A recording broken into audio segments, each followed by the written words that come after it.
You're listening to Systemic Error Podcast. The failure was designed. This is Trump's Tell That All Isn't Well by John Casey.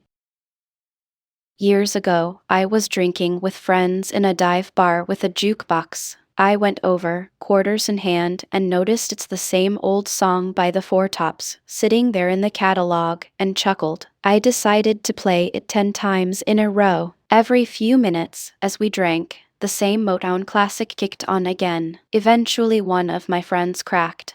Why do they keep playing the same song? A moment later, the realization dawned. That moment has been rattling around in my head lately because Donald Trump and officials in his administration have been doing something remarkably similar. Whenever they're confronted with uncomfortable questions, whether about corruption, incompetence, policy failures, scandal, or even war, they walk up to the metaphorical jukebox and punch in the number.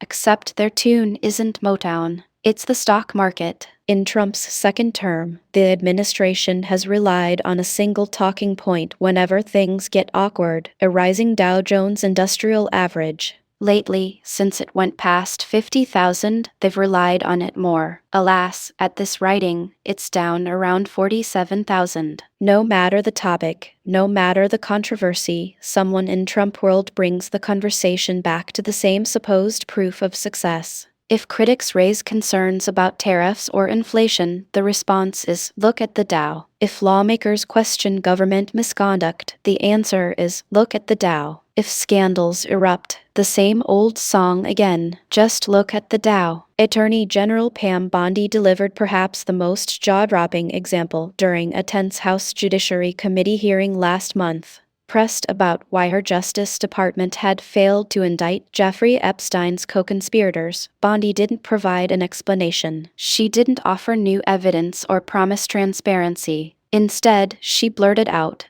"The Dow is over 50,000 right now." It was so stupid it sounded like a cruel joke. Epstein survivors were sitting right behind her. Yet Bondi doubled down, insisting Congress should be discussing the booming stock market rather than pressing her about Epstein's network. She even mocked Representative Jamie Raskin, Democrat from Maryland, sarcastically calling him a great stock trader while dismissing questions with hissy fits of wacko false factoids. Bondi's performance, tone-deaf and nonsensical, perfectly encapsulated the messaging strategy that defines Trump's second term. When in doubt, play the stock market song. Treasury Secretary Scott Bessent sings it, arguing that the market lives in the future and that soaring share prices prove investors believe Trump's policies will produce prosperity. Vice President J.D. Vance has incorporated the talking point into his claim that the economy deserves an A+++, assuring voters that gains on Wall Street will translate into real benefits for ordinary families. National Economic Council Director Kevin Hassett echoes the theme, pointing to market valuations as evidence economic liftoff is driven by investment. Loathsome Lickspittle House Speaker Mike Johnson joins the chorus, invoking the Trump effect when the market hits a milestone. Historically, the U.S. stock market has recovered and risen.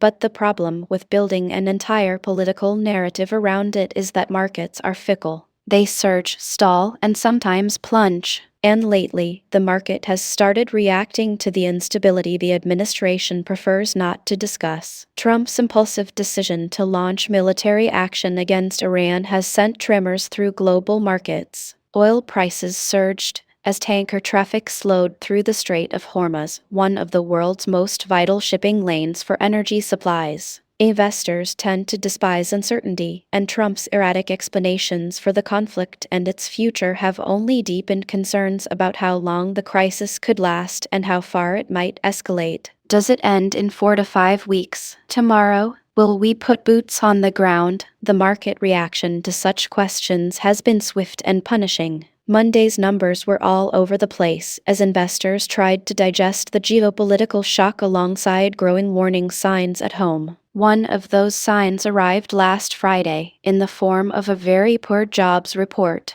Economists had already warned that the labor market was cooling after years of robust growth. The latest data confirmed those fears. At the same time, inflation remains. Many projections suggest core inflation will linger between roughly 2.6 and 2.8% through the end of the year, with some economists warning it could climb higher if tariffs and fiscal deficits continue to push prices up. Those tariffs, combined with restrictive immigration policies and the implications of rising fuel prices because of this war, are a confluence of danger signs for Trump. The result is an economy that looks far less rosy than administration talking points suggest. Consumers continue to grapple with high costs for groceries, housing, and other necessities. This Trump administration has relied on the stock market as its universal answer to critics. Questions about corruption are waved away with reference to record highs. Concerns about inflation are brushed aside with the same statistics. Even uncomfortable questions about Epstein were dismissed by pointing to the Dow. But if the market continues to sink, becomes combustible, or even stagnates, that shield disappears. And that raises an uncomfortable question for Trump and his allies. If the one metric they've celebrated suddenly stops cooperating, what do they have left to point to? Sooner or later, people will figure out that the same old market song was nothing but a joke. John Casey was most recently senior editor, The Advocate, and is a freelance opinion and feature story writer. Previously, he was a Capitol Hill press secretary and spent 25 years in media and public relations in NYC. He is the co-author of Love, The Heroic Stories of Marriage Equality Rizzoli, 2025. Named by Oprah in her Best 25 of 2025.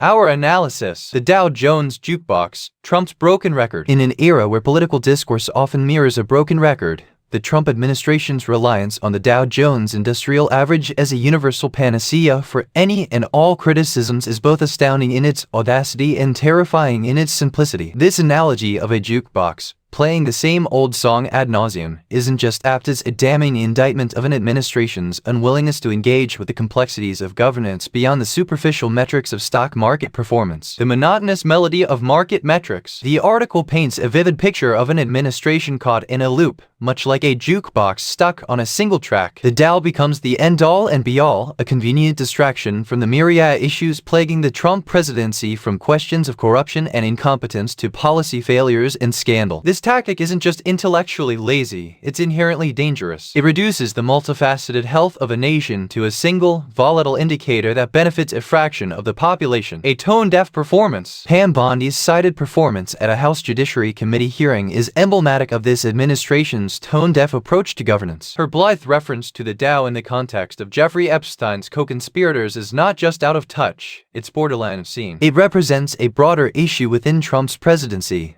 the inability or unwillingness to address substantive criticisms or engage in meaningful dialogue about the nation's direction. The administration's course, featuring Treasury Secretary Scott Bessent, Vice President J.D. Vance, and others, sings a harmonious tune of economic triumphalism, ignoring the very real discord beneath the surface. This narrative is not just misleading, it's a deliberate obfuscation of the challenges facing ordinary Americans. The fickle nature of markets. The article adeptly points out the inherent folly in tying one's political fortunes too closely to the stock market. Markets are, by nature, fickle. They react to a plethora of factors beyond the control of any single administration. To base the entirety of one's political narrative on such an unstable foundation is not just misguided, it's a recipe for eventual disaster. The recent tremors sent through global markets by Trump's impulsive actions against Iran highlight this vulnerability. The administration's erratic behavior introduces a level of geopolitical uncertainty that markets abhor. This, coupled with domestic challenges like a cooling labor market and persistent inflation,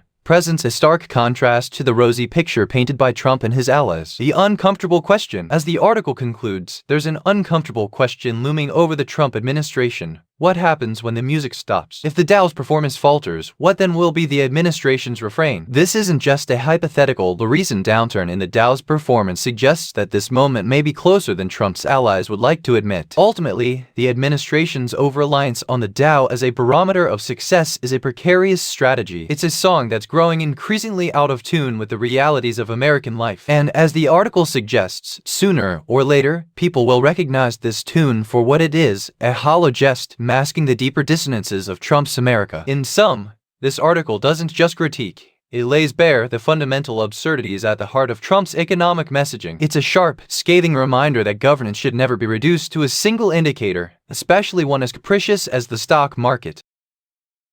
You've been listening to Systemic Error. Thanks to Raw Story for today's article with the automated voices of Amy and Ryan. Thanks for listening.